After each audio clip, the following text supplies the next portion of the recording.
नमस्कार दोस्तों और जय हिंद। आप सभी को स्वागत है in my channel 1971 war book series. तो दोस्तों, in the last podcast episode series with Captain Arvind Nautiyal from the 45 Air Defense Regiment, he will be talking about the last phase of the Battle of Chamb, including his own participation in the war and talking about why Chamb was such a heavy fighting area for both Indian Army and the Pakistani Army in the 1971 war on the Western Front. So let's welcome Captain Arvind Nautiyal to our program today. Today, if I look back, that time I was very young, but today when I look back, I see the biggest problem in Chamb was indecision, initial stages, fickle-mindedness. One time you want to be in defensive posture, then you decide in offensive posture, then you again go back in defensive posture, then again 2 times going from offensive to defensive and defensive to offensive, twice. The last instructions, I believe, were very clearly given by Chamb that we have to advance first day itself and go give a big punch and enter 10 kilometer at least minimum inside the Pakistan. That was the offensive posture we had taken. You can imagine, since you are covering war stories, you know how artillery guns are deployed. Artillery guns are deployed at least 10, 15, 20 kilometers behind the border. All these medium guns have got range of 30, 35 kilometers. Now even more than that, RT guns were deployed 2 to 3 to 4 kilometers behind the border. Few regiments were ahead of Manavartabi. Medium guns were 4 kilometers short of border, which has got 30, 35 kilometer range. Can you imagine why? So that was one reason. Because their plans were offensive plans. Most of the armored was kept behind in concentration area in the mango groves, so that Pakistanis do not get the hint that we have got so much of armored, and that will suddenly come in advance. They become very easy targets. Plus, to maintain secrecy, I have reason to believe that entire 72 armored was behind. They were kept for offensive. And even Central India Horse, which was in Jammu, it was earmarked for Chamb to come forward. And towards end of the battle, when things were getting very bad, they had also done river crossing, Chenab crossing, and some troops of Central India Horses also moved. Only the escorting strength, or maybe little more than that, of Deccan Horse was placed beyond Manavartabi, supporting the infantry there. Third thing, which I also know, I have personal knowledge because one of my cousin brother, Colonel LP Nautiyal, who was that time in 18 field. He was a captain that time. I met him in battlefield also, and later on I met him. They had removed all minefields in front of forward defensive locations and placed dummy mines. They wanted enemy to know that these are minefields,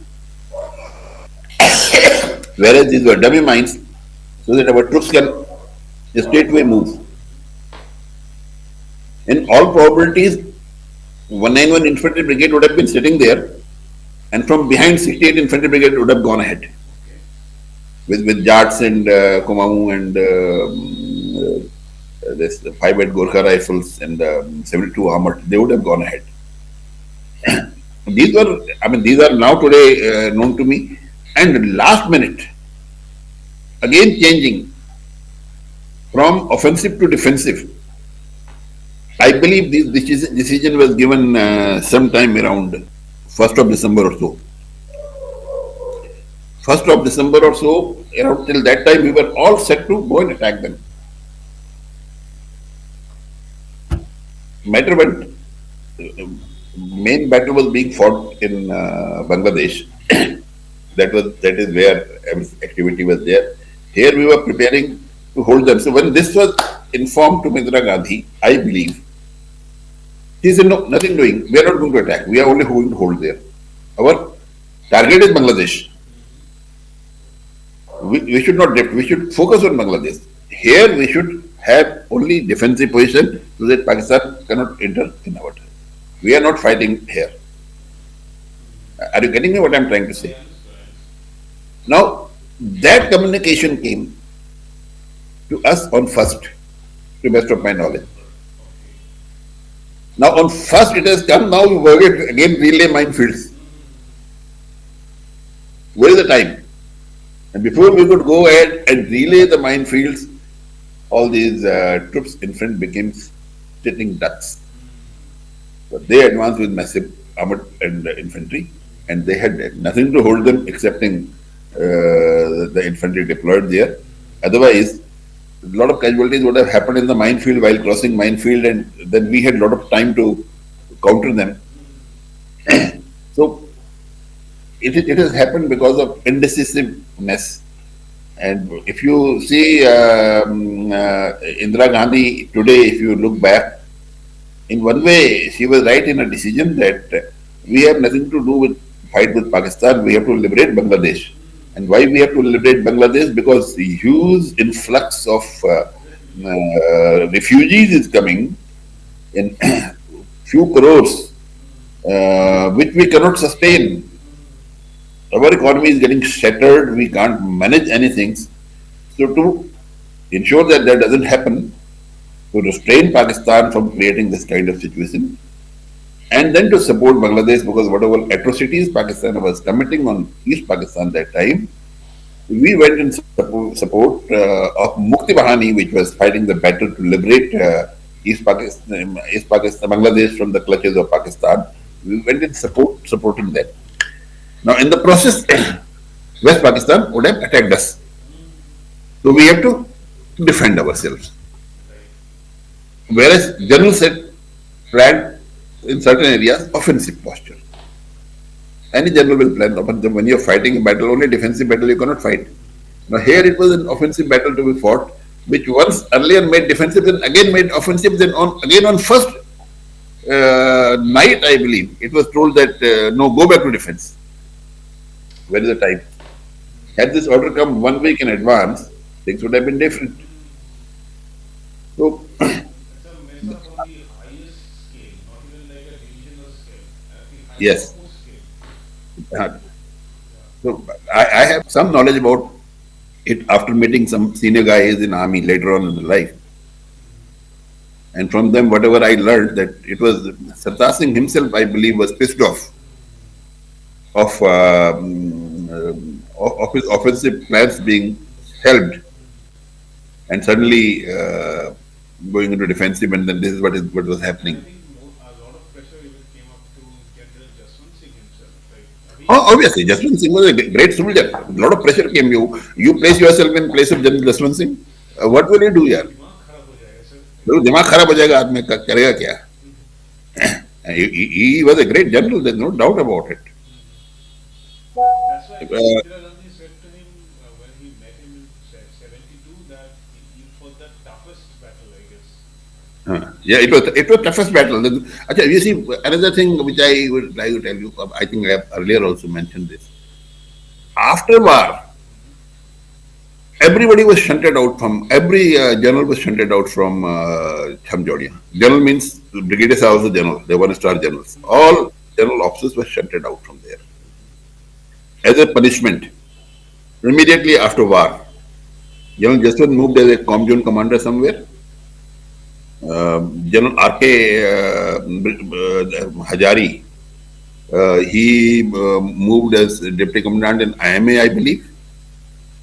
So was General R.K. Jasbir Singh. So was General Morlin moved out. He was the other brigade commander. RT brigade commander was shifted. There was one freelance brigade commander in 71 war with us. His name was Brigadier Mathur. He was from Ahmed Kaur, and he came to take over one-to-one infantry brigade from General R.K. Jasbir Singh. But before he could take over, war started. Now, how does the General Jasbir hand over at that time? So he was a spearman. He was something like minister without portfolio during war. All these guys moved, all these guys moved out. Major General after Jasbir Singh retired as a vice chief. He became lieutenant general, and then he retired as a vice chief. Brigadier after Jasbir Singh became lieutenant general, and he became retired as military secretary.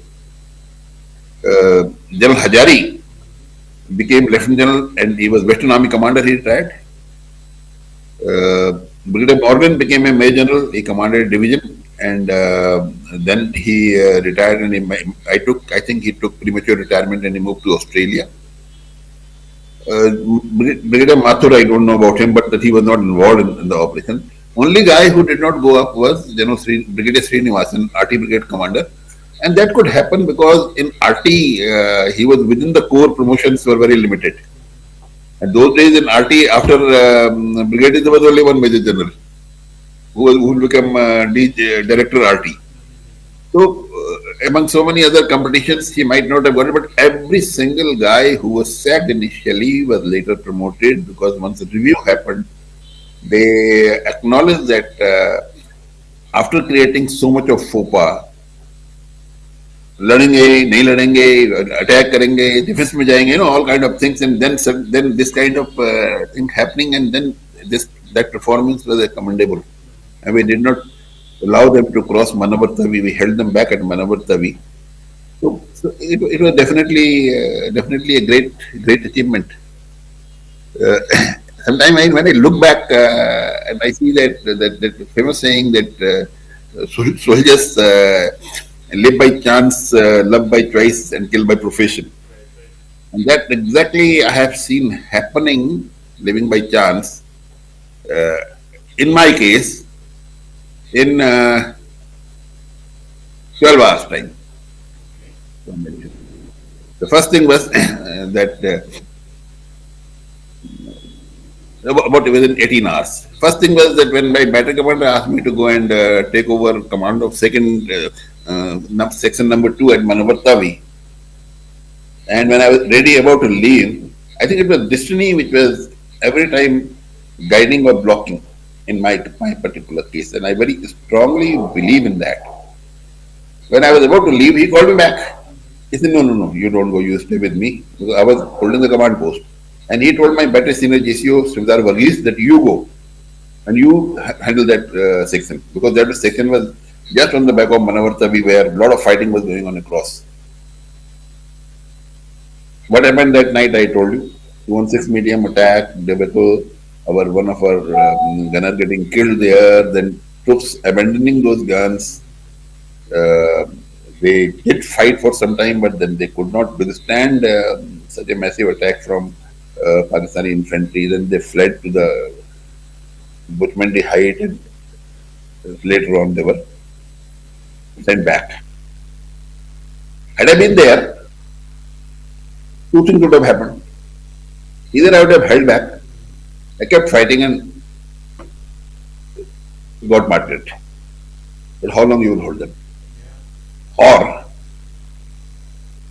I would have also followed others and gone to the hills. These two things would have happened. Humanly possible. I can't say, no, had I been there, I would have killed all Pakistanis. It's all a foolish thing. When you are really facing the situation, what will be your decision? The time will say. You cannot say anything. In both cases, there was a problem for me. In one case, I would have got martyred.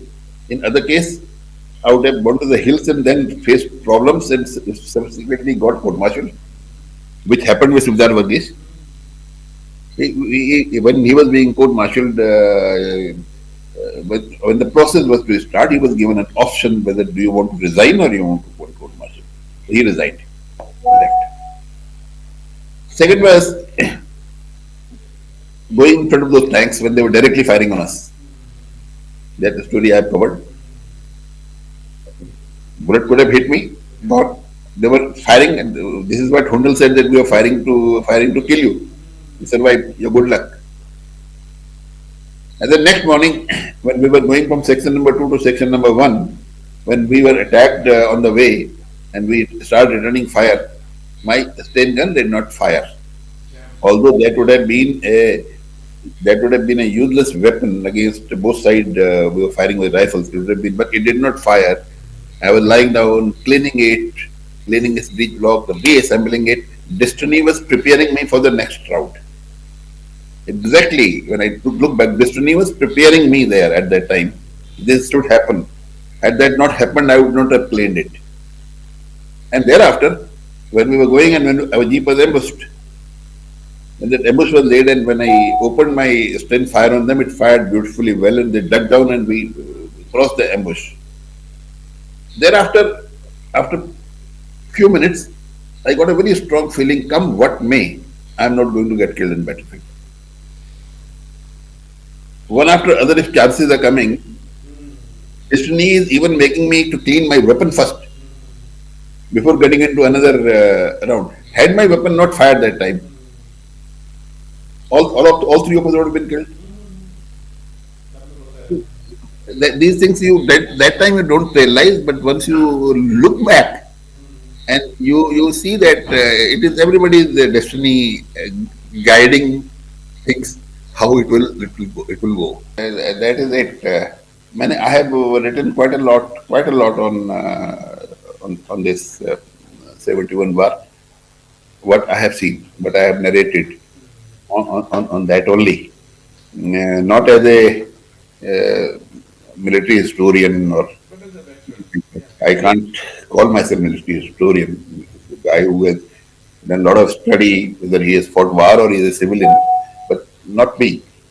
I only got encouraged after this COVID thing happened.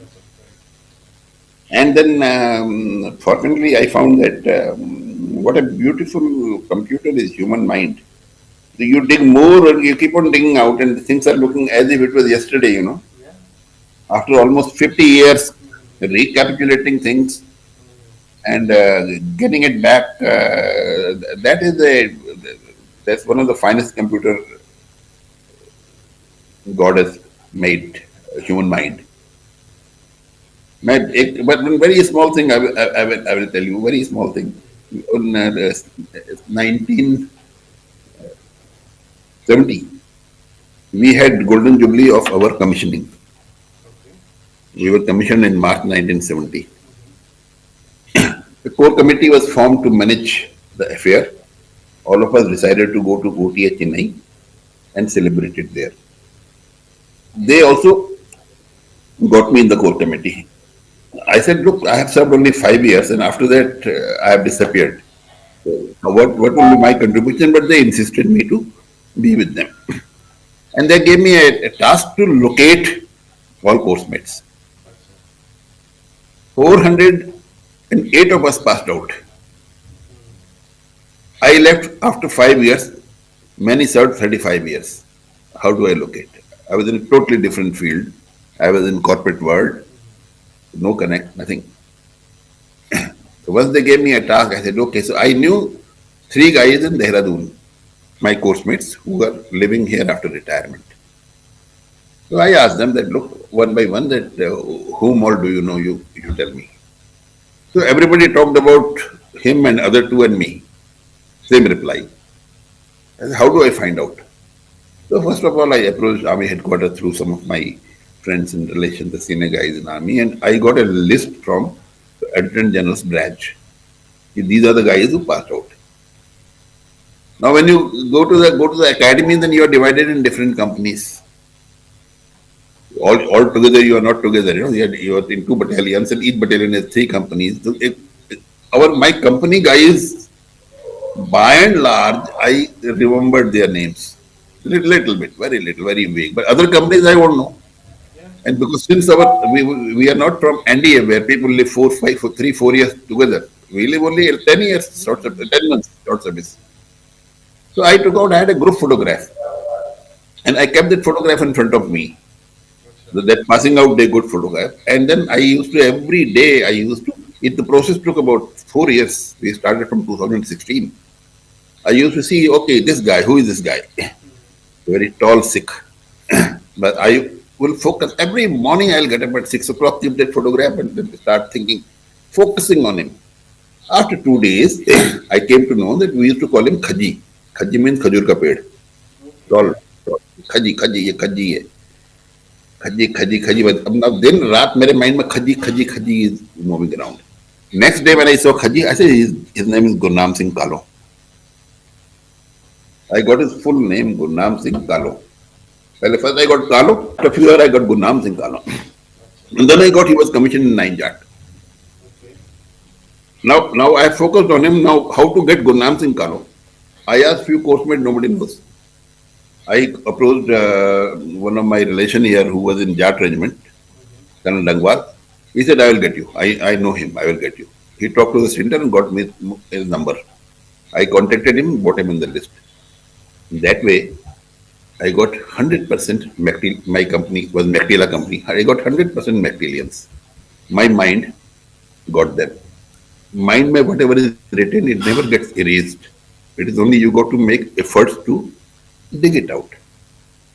As far as other companies concerned, then I got their other guys, one, two, for finding out from one regiment to other regiment, and I was able to get everybody's name, not 408, because 40 people I have not been able to locate even today. About 130 have died, 13 were killed in battlefield, but still more than 240, 44, 45 are there. I am in contact with each one of them. I wish them on their wedding anniversaries. I wish them on their birthdays. They reciprocated. I have not seen 90% by face, but thanks to Facebook and WhatsApp, if they meet me on the road, I will recognize them immediately. It's such a beautiful, human mind is such a beautiful computer that you remember, and that is why I was able to recollect all these stories. Otherwise, digging it out is very difficult. It did, but it will not mean anybody. If he makes a real concerted effort and is very sincere, he will be able to dig out the events, what has happened. Initial stages, things are totally different. Like 7, 8 years after leaving, 7 or 8 years after my commission, 3, 4 years after leaving army, going in market, suddenly somebody coming, each other looking, each other catching it. We don't know who is he, but he is my course mate. We have done training together, but then he is recognizing me, I am recognizing me, he does not know my name, I don't know his name. The bonding is very strong. So, but then it would not happen after 40 years. That is very interesting. So I had only this much to mention about 71 war. Anything else I say will be only what I have heard and what I have learned that anybody can get from the books. A bit about your life after 71 war, sir. You served 5 years in the army. Yeah. So, a bit about that part, if you talk about that, sir. During the army days. Yes, sir. Army days after 71 war, I was in Jammu, then my unit moved to Delhi. Immediately after war, after 6 months or so, we moved to Delhi Cant. And I was in Delhi Cant for good about an year. Thereafter, I got shifted to another regiment. That is called 26 AD Regiment, which is the oldest AD, senior-most AD regiment in Air Defense Artillery. So I joined them in Srinagar, Kashmir. I served with them for about 2.5 years. I did not get my regular. So I had to quit. I left army in June 1975 on completion of my contractual period of 5 years. And then you remain as a reservist for another 5 years or up to the age of 40 years, whichever is earlier. I came to Calcutta. And the rest of my life I lived in East. I joined a company called Universal Electrics there, which is now called VXL Landing Gear. I was with them for some time, and after that there was a company called ICI. ICI in India. I mean, if you're familiar with Calcutta, I suppose. In Calcutta, there is one place called Park Street. Park Street. Park Street, Chorangi crossing. From that, if you come towards Birla Planetarium side, after about say 200 yards on left hand side, there used to be a landmark building those days called ICI House. Next to that, there was a very big multi-story building which came up later called Chatterjee International. That was the tallest building, 24 stories on that road. ICI was one of the topmost companies those days. ICI, ITC, Hindustan Liver, Union Carbide, these are 4 or 5 companies. I started with them initially. I was with in the explosives business, and I was posted at a place called Gomia in Jharkhand. I was with them for about 10 years over there.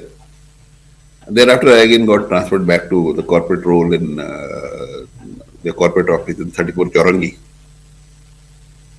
There I was for almost about 8-10 years, and then last 10 years I was looking after one of their manufacturing unit called rubber chemicals at a place called Risra. Risra is very close to Hind Motors. And from there in 2000, opposite side of? Opposite side. You got to cross Howrah Bridge and then you go all along the river. Hind Motor, after Hind Motor is Rishra. Rishra, then you have Hooghly thereafter. A lot of other places. Jinsura, Baidewati, so many places. In Rishra, I was living in Calcutta. I was living in Alipur in Calcutta. It's called South Calcutta, that's right. South Calcutta is part of, I think, South 24 Pargana. Yeah. I stayed, first 4 years I stayed in New Alipur, then went back to Rishra, then came back. Then I stayed another 5 years in Baliganj, Sunny Park, Baliganj Madan camp, near that. And thereafter about 12 years I stayed in Alipur, Woodland Nursing Home you have seen. Bank opposite that is Woodland States. Next to that, there's a building called Belvedere Estates, Alipur Estates, Belvedere Estates, Woodland Estates. I used to stay in Belvedere Estates. In 2008, I hang my boots. Finally came down to Dehradun, settled happily here. So, Army has given me a lot. Even today, having served only 5 years out of my 39 years long service period, they recognize me much more than any other organization I have served. So that way, apart from that, they gave me very strong foundation, which Army life helps a lot in working in the corporates. yes, it did help me. It made me very strong, and which helped me in taking some very good decisions, which supported me in my career as well as the organization where I worked. And even today, at the age of 75 plus, Army is giving me full support, whatever I need, wherever I need. So that is, it's a wonderful organization to work with. They never forget their guys, whether it is the officer, soldier, they never forget. Whenever he needs anything, they are always available there. That's really great. If you happen to come to Dehradun, come and stay with me. We will love it. I can, sir. I mean, I'm just. Whenever you are coming this side, come and stay with me. That will be beauty. Okay, I would. Yeah, I have been in Dehradun in 2019. Again, I was invited by another army family for 3 days. Now, sir, I would definitely come and stay with you. Do plan whenever you come. Give me a ring and come and stay with us. Wonderful talking to you. And whatever you do keep me posted. If if you release anything. About three musketeers, three of my course mates, one in six Garhwal rifles, other one in 8 cavalry, and third one in 37 light regiment RT. These three guys, in a very small daredevil battle, they fought in Chicken Neck area of J&K, and that operation mainly remained unnoticed because of higher up. They didn't want to show reverses which were corrected by them in broad daylight. I'll just tell you that small post. You read it. It will be quite interesting. Chicken neck के बारे में I've heard of an operation done by the guards and of course 9 para that was there. Uh, That is there. nine para operation. I know briefly. I'll tell you that what had happened. There was a post in Chicken Neck which was being guarded by BSF, and Jammu, that is 26 Infantry Div. Uh, I have reasons to believe that as good as single bullet was not fired in that area. So somewhere down, further down in Chicken Neck, if I'm not wrong, it was in 162 Infantry Brigade area or so. There, a post which was being guarded by BSF. BSF abandoned that post one night, leaving many lanterns on, so that enemy knows these people are there. One of the Pakistani patrol came and they found nobody there, and they occupied the post. Next morning, when our patrol went there at that site, they were fired at. It was patrol of a person called 6 Garhwal. So they came. Eh? Bhagwan? Eh? Which one?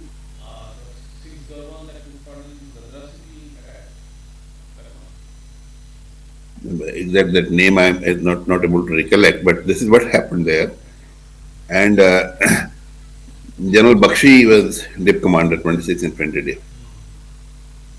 Now it was a setback to the Army's post has been taken over by Pakistani without fighting. BSF ran away from there, so he ordered the recapture of the post in broad daylight, which I believe the brigade commander and others they mentioned we should wait till night. Broad daylight attack is a suicidal mission, so we should wait till night. We will recapture post definitely, but he was not prepared to accept that. And then broad daylight attack was planned by a company of Garhwal rifles, supported by 3 tanks of 8 cavalry, and RT fire was being given by a RT unit called 37 Light Regiment. The attack was led by a gentleman called Second Lieutenant Badnam Rathor. His full name was Gurwan Singh Rathor, but his nickname was Badnam Rathor. He was my course mate. And the tanks were being led by a gentleman called Swatantra Prakash, another course mate of mine, who finally retired as a Joint Commissioner of Police, Delhi. He joined Indian Police Services. And Colonel Dadwal was in 37 Light. So these people went in the broad daylight, and Pakistan never expected that दिन में 12 बजे attack आ जाएगा, you know. A broad daylight attack they made it. They killed 18, captured 18. 36 guys were there, 100% success. Now, message went to battalion headquarters and then to brigade headquarters, and then GOC was sitting in brigade headquarters. So he said that what happens in any operations when after attack, the reinforcement is ready. Another company will be ready to immediately go, because in every attack you will expect some casualties happening, some people falling. To make up for that, if circumstances permit, and you have troops, so immediately replacement will go to replace them, and they come back. They were in that process. He said, "You bring all these guys back. You bring all these prisoners to brigade headquarters." Now, among these prisoners, there was one guy, one Subedar of RT, Subedar Abdul something. I've got his name. I've written somewhere. I've got his photographs also. He was Olympian, Pakistani Olympian. When he was caught, he started telling Rathore that, "साहब हम तो सचिन सच नाम अपना बता रहा है, एक बार दो बार तीन बार बोला तो ही गेम में ब्लडी किक, व्हाट नॉनसेंस, क्या करेगा इस नाम का मैं, साहब हम तो ओलंपिक में आपके मिल्खा सिंह के साथ दौड़ा था." तो nothing, no no Milkha Singh यार, यहाँ लड़ाई का मैदान है, भी पकड़ लिया. तो now his issue was that reinforcement had not come, post was captured, and he has to take these 18 guys to brigade headquarters. Now, from where the hell he gets troops to guard them? And there's no vehicle. They have to walk from there. How do you go? He took 3-4 riflemen with him. And first he made all those 18 guys to get into their chaddis, remove all clothes, nanga ho jao, khali chaddi pehen kar. Left their clothes there, and then he made them to march. Aim was that if they run away, left and right, anybody will catch them in nanga kaun bhag raha hai. He will come in the eyes of people. Villages will catch them. He hack on ye. Who is going there? That was his brainwave. And he made all of them march. And I believe so that when they reached brigade headquarters, it was a very hilarious scene. People seeing so many bloody naked guys coming from where the hell. That's the story I've written. Colonel Rathore, later on, he is no more, God bless his soul. There was no recognition to him. However, Swatantra Prakash was given mention in dispatches. His story is also that he, when he was going for the operations, he was standing on top of the tank, and the cupola open, and the great coat. Those days, we had some, those American great coats. So that makes the move very clumsy. He removed that great coat and kept it on top of his tank, and he was moving. That great coat fell down when they were advancing, when they were in the attacking mode. So after capture, he turned back. Now from distance, his squadron commander is watching. Only 3 tanks had gone. The rest of the squadron was at a distance. And from there he was watching. So he asked him, why have you turned back? He says, I have dropped my great coat, I am going to pick it up. He says, you don't have to pick up, that coat is destroyed. The RT shell fell on that, and coat got destroyed. So as I learned from Prakash, is a very good friend of mine. So as I learned from him now. So when war was over, he went back to unit. So these were these clothings were issued by the regiment. We have a personal clothing also, but at the same time, there are certain clothings are issued by the regiment. So this clothing he could not return,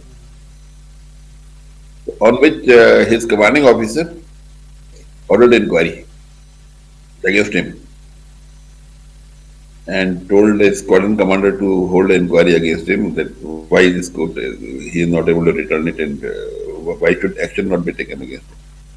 But as luck would have it, after the inquiry was ordered, within 2 days time, the squadron commander got transferred and new squadron commander came. And when he heard about this inquiry, he put his foot down. He says, you're talking about tank?